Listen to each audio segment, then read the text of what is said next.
Now, the East African community will delay signing a trade agreement with the European Union that was due to be inked on the 1st of October.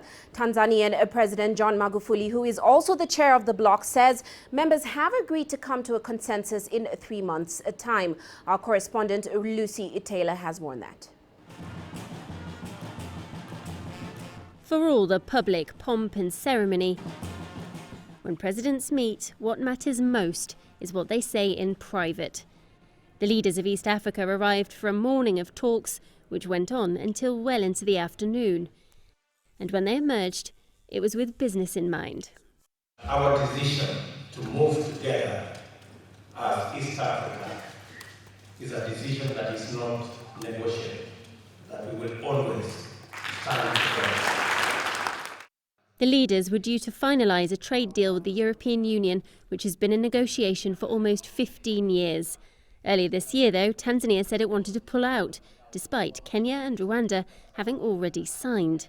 Today, the leaders agreed to delay the decision for another 3 months, asking the EU to grant an extension to the existing temporary arrangement.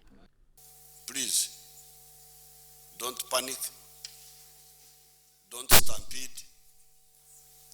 We have met, we have spent almost 6 hours, more than that, discussing.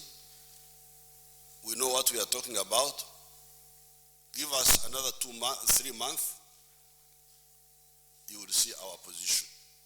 This community makes each of us stronger than we could ever be working individually. The bottom line is that the decisions we make should not make any of us worse off. The leaders also heard from the former Tanzanian President Benjamin Mkapa, who is mediating peace talks in Burundi. The facilitator's report has been submitted today, and he's given us a number of recommendations, which will assist us in finding a solution. Through this dialogue, we can now see some signs of light and signs of peace in Burundi. This one-day summit was called to find urgent solutions to the region's most pressing problems. On all of them, there is still work to be done. These leaders know that the war in South Sudan and the violence in Burundi threaten the stability of the region. And the value of this meeting may lie in what was said behind closed doors. Lucy Taylor, CCTV, Dar es Salaam, Tanzania. Now let's get more on this deal. Kevin Ozebek now joins me from Brussels with some insight into this situation. Kevin, welcome to the show.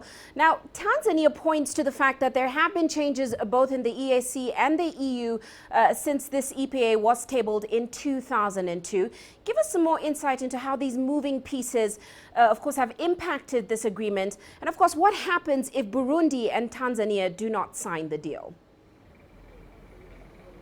Well, of course, Tanzania does have a number of concerns. It's worried about its manufacturing sector and what this trade deal with the EU could do to that sector. Of course, the uncertainty over what will happen once Brexit is in full force and actually happens and the UK leaves the EU is putting a lot of uncertainty over many aspects and many different deals that the EU is working on. But one EU source tells me that he is still very confident that all the East African countries will end up signing and ratifying this trade deal. And even if that doesn't happen, this source tells me that the EU will find some other mechanism, some other instrument to make sure it has a very strong trade deal with Kenya. Because according to this source, Kenya has fulfilled all of the conditions and is in the process of ratifying this EPA. So we know out of all of the East African countries, Kenya is the most concerned about this. It's the most developed of the countries in the bloc, and fear that it could lose many jobs and really see some of its sectors weaken if this EPA is not signed and ratified. So some good news for Kenya from the EU tonight. The EU saying it will find a way to preserve low tariff or free trade with Kenya.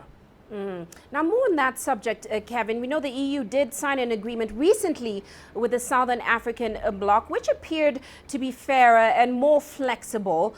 For example, it prohibits the EU from using agricultural export subsidies. Now, do the terms of the EAC deal differ, and could this be what is causing the delay when it comes to Tanzania?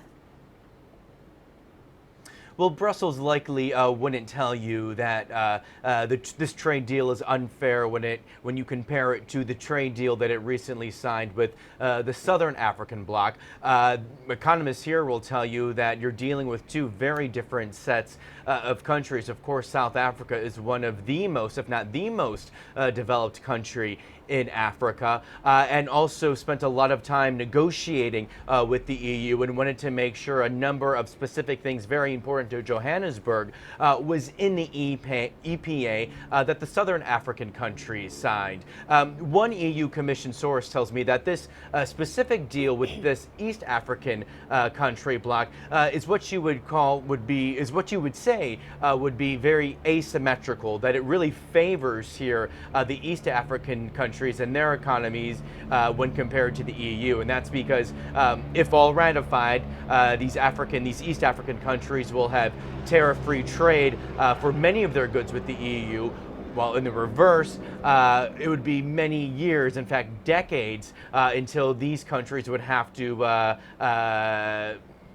scrap tariffs when it comes to EU imports to their country. So the EU sees this being a very one-sided deal, a deal that really favors the East African bloc, and a deal that really has been designed to spur growth in those economies.